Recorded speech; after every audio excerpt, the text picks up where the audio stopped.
क्या आपने अपने नाम या अपने परिवार के किसी सदस्य के नाम बैंक में या पोस्ट ऑफिस में फिक्स डिपॉजिट करा रखी है? और क्या आपको फिक्स डिपॉजिट पर मिलने वाले ब्याज पर जो है टीडीएस कटने से परेशानी हो रही है? तो आप एकदम सही वीडियो पर हैं। क्या आप जानते हैं कि फॉर्म 15G और 15H भर करके आप टैक्स बचा सकते हैं, टीडीएस कटने से बचा सकते हैं? अगर नहीं तो इस वीडियो को अंत तक जरूर देखें, क्योंकि आज हम इस वीडियो में बताएंगे कि ये फॉर्म कौन कौन भर सकता है और इस फॉर्म के क्या क्या फ़ायदे हैं और क्या क्या नुकसान हैं, और टीडीएस से बचने के और भी उपाय हम इस वीडियो में आपको बताएंगे। इसलिए वीडियो को लास्ट तक जरूर देखिएगा। इस वीडियो को शुरू करने से पहले हम थोड़ा हाथ जान लेते हैं कि टीडीएस आखिर होता क्या है। बहुत से लोग इसके बारे में जानते हैं, लेकिन फिर भी काफ़ी लोग इसके बारे में कम ही जानते हैं, तो हम बिल्कुल शॉर्ट में टीडीएस के बारे में थोड़ा जान लेते हैं। टीडीएस यानी कि टैक्स डिडक्शन एट सोर्स भारतीय आयकर अधिनियम 1961 के तहत लागू एक कर कटौती प्रणाली है, एक टैक्स डिडक्शन सिस्टम है। यह एक ऐसा तरीका है जिसमें सरकार पहले ही आपसे कर वसूल कर लेती है ताकि टैक्स चोरी को रोका जा सके और सरकार को नियमित रूप से कर प्राप्त होता रहे। जब किसी को किसी भी तरह का भुगतान किया जाता है, जैसे कि सैलरी, किसी को ब्याज दिया जाता है या कमीशन दिया जाता है या रेंट इत्यादि जो है दिया जाता है, तो भुगतान करने वाला जो डिडक्टर होता है पहले ही एक निश्चित प्रतिशत काट करके सरकार को टैक्स के रूप में एक राशि जमा करा देता है। इसी को टीडीएस यानी कि टैक्स डिडक्शन एट सोर्स कहते हैं। जहां से आपका सोर्स बनता है वो सोर्स से ही आपका कुछ परसेंटेज एडवांस में काट करके सरकार के पास कर के रूप में जमा करा दिया जाता है। ये टीडीएस जो है किस नियम के तहत काटा जाता है? टीडीएस जो है भारतीय आयकर अधिनियम 1961 की धारा 192 से लेकर के 194N तक की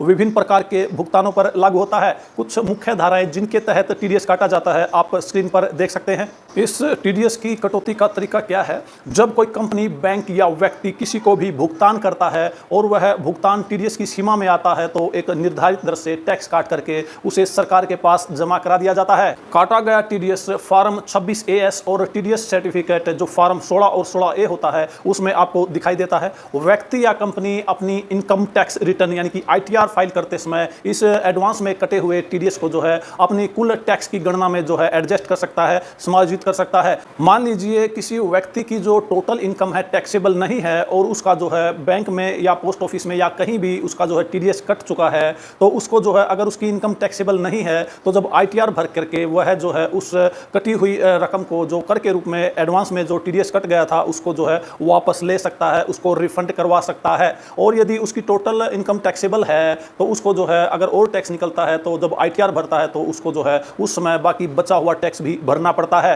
और आइए अब बात करते हैं मेन मुद्दे की कि ये जो फॉर्म 15G और 15H ये क्या होता है।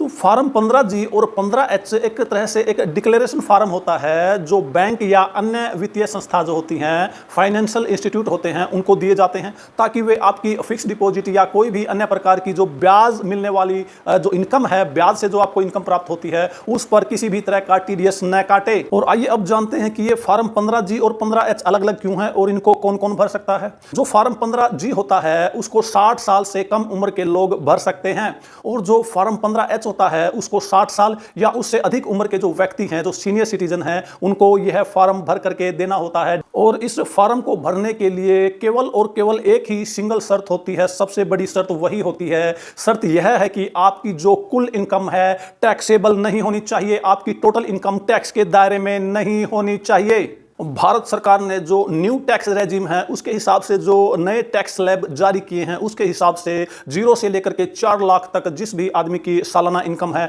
उसका टैक्स 0 है, अर्थात उसको कोई भी टैक्स नहीं भरना होता है। इसलिए जो फॉर्म 15G और 15H जो है पोस्ट ऑफिस में या बैंक में अपनी FD पर टीडीएस न कटने के लिए डिक्लेरेशन फॉर्म देते हैं, उनकी जो टोटल इनकम है 4 लाख रुपए से कम होनी चाहिए, क्योंकि जो नया टैक्स रेजिम है उसके हिसाब से 12 लाख तक जिसकी भी इनकम है उस पर कोई भी टैक्स नहीं लगेगा। इसलिए कई लोग सोचते हैं कि हमारी इनकम 12 लाख रुपए तक है तो हमें यह फॉर्म भर के हम पोस्ट ऑफिस या बैंक में दे सकते हैं और हमारा टीडीएस नहीं कटेगा। ऐसा कुछ भी नहीं है, क्योंकि सरकार यह मानती है कि आपको जो फिक्स डिपॉजिट से आपने पोस्ट ऑफिस या बैंक में जो पैसे जमा कराए हैं उसके अलावा आपकी और भी इनकम हो सकती है और आप पर बाद में और भी टैक्स लायबिलिटी निकल सकती है। इसलिए उन्होंने जो है जो 4 लाख या उससे कम की इनकम है उनको केवल छूट दी है कि उनको किसी तरह का कोई भी इनकम टैक्स नहीं भरना है, वह ITR भी फाइल नहीं करते हैं आमतौर पर, इसलिए केवल वही लोग 15G और 15H फॉर्म भरें जिनको जो है टैक्स लायबिलिटी बिल्कुल जीरो है, जिनकी जो है टोटल टैक्सेबल इनकम जो है 4 लाख रुपए से कम है।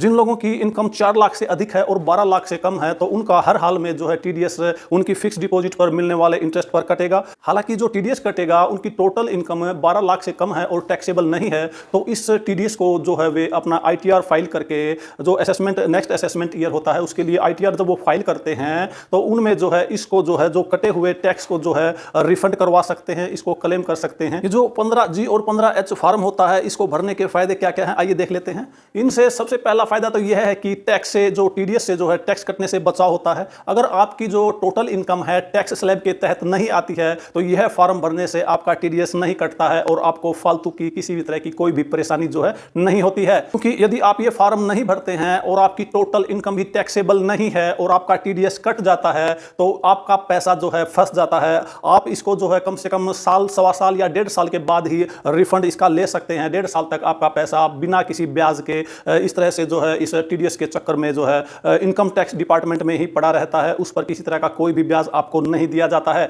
इसलिए आप इस चीज का ध्यान रखें, यदि आपकी टोटल इनकम टैक्सेबल नहीं है तो यह फॉर्म 15G और 15H अपनी रिक्वायरमेंट के हिसाब से जरूर भरें। इन फॉर्मों को जो है आप ऑफलाइन भी पोस्ट ऑफिस या बैंक में जाकर के जमा करवा सकते हैं और इनको आप ऑनलाइन भी भर सकते हैं। अगर आपने कोई लंबे समय के लिए एफडी करवाई है तो आपको ये जो फॉर्म है हर साल भर के देने जरूरी हैं। इन फॉर्मों को जो है फाइनेंशियल ईयर के शुरुआत में ही भर के अगर आप देते हैं तो काफी अच्छा रहता है। आपका किसी तरह का अगर कोई ब्याज आता है तो उस पर किसी तरह का कोई भी टीडीएस नहीं कटता है। अगर आप 15G और 15H फॉर्म बैंक या पोस्ट ऑफिस या और किसी भी अन्य वित्तीय संस्था में जहां आपने फिक्स डिपॉजिट करा रखी है, अपना पैसा जमा करा रखा है, वहां पर यदि आप ऑनलाइन भरते हैं या ऑफलाइन दे करके आते हैं तो यह बाद में कंफर्म जरूर कर लें कि आपका फॉर्म अच्छी तरह से सबमिट हो चुका है या नहीं। क्योंकि यदि आपने अपना फॉर्म भर दिया है और किसी भी दिक्कत की वजह से, टेक्निकल प्रॉब्लम की वजह से या किसी भी वजह से आपका फॉर्म सबमिट नहीं हो पाता है, आपके अकाउंट में, आपके खाते में नहीं चढ़ पाता है, तो आपकी चाहे इनकम टैक्सेबल नहीं है उसके बावजूद भी आपका टीडीएस कट जाता है,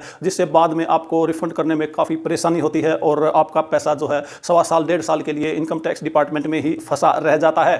अगर आप फॉर्म 15G और 15H जो है आपकी टोटल इनकम टैक्सेबल है उसके बावजूद भी भर देते हैं तो यह आपके लिए काफ़ी नुकसानदेह साबित हो सकता है। गलत जानकारी देने पर आपको पेनल्टी लग सकती है। अगर आपकी इनकम टैक्सेबल है और फिर भी आपने फॉर्म भर दिया तो आपको काफ़ी भारी पेनल्टी और ब्याज देना पड़ सकता है। कई बार तो यह पेनल्टी 400% तक हो सकती है, क्योंकि इनकम टैक्स डिपार्टमेंट के रूलों के अनुसार अगर कोई टैक्स चोरी करता है या गलत इंफॉर्मेशन देता है तो उस पर जो है भारी पेनल्टी के साथ साथ जेल की सजा भी जो है दी जा सकती है।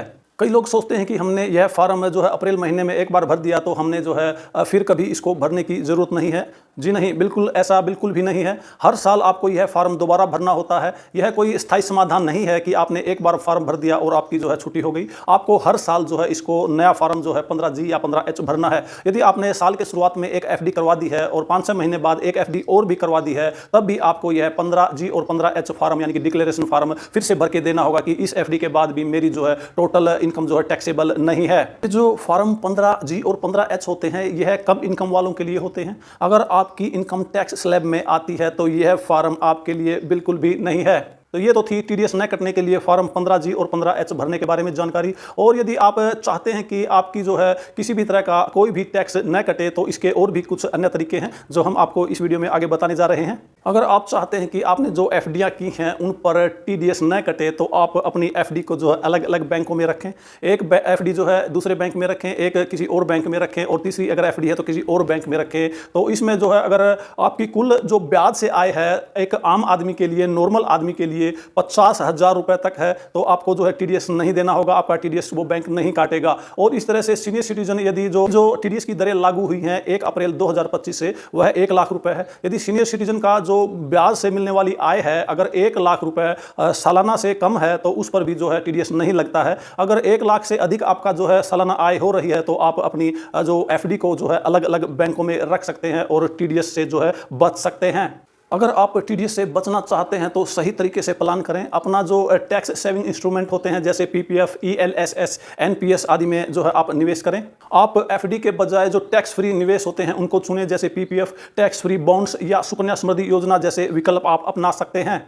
अपनी इनकम को जो है आप फैमिली में डिस्ट्रीब्यूट कर सकते हैं। एफडी अपने माता पिता या बच्चों के नाम पर करवा करके भी टीडीएस कटने से बचाया जा सकता है। लेकिन इस तरह से आप टीडीएस को जो है पूरी तरह से जो है बचा नहीं सकते। यदि आपकी टोटल जो इनकम टैक्सेबल हो जाती है, आपको टैक्स जो है हर हालत में भरना ही होगा। जहां तक हो सके आप 26 AS और AIS रिपोर्ट चेक करते रहें। हमेशा यह जांचते रहें कि आपके नाम पर कितनी इनकम रिपोर्ट हो रही है, ताकि कोई भी टैक्स में मिस्टेक ना हो और आप एक अच्छी स्ट्रेटेजी, एक बेस्ट स्ट्रेटेजी बना सके कि आपका टीडीएस न कटे। तो दोस्तों, अगर आपकी इनकम टैक्स लिमिट में नहीं आती है तो फॉर्म 15G और 15H आपके लिए फायदेमंद हो सकते हैं। लेकिन अगर आपकी इनकम टैक्सेबल है तो इसे गलत तरीके से भरने से बचें, आपके लिए काफी नुकसानदायक साबित हो सकता है। मैंने आपको कुछ और आसान तरीके बताए हैं जिससे आप टीडीएस और टैक्स दोनों को बचा सकते हैं। अगर आपको यह वीडियो पसंद आया हो तो वीडियो को लाइक और शेयर जरूर कर लें, और यदि आप हमारे चैनल पर नए हैं तो चैनल को सब्सक्राइब जरूर करें, ताकि इसी तरह की और इन्फॉर्मेटिव वीडियो आपको मिलती रहे। तो मिलते हैं एक और नई वीडियो में एक नए टॉपिक के साथ। तब तक अपना ख्याल रखें, खुश रहें, स्वस्थ रहें। वीडियो देखने के लिए आप सभी का बहुत बहुत धन्यवाद।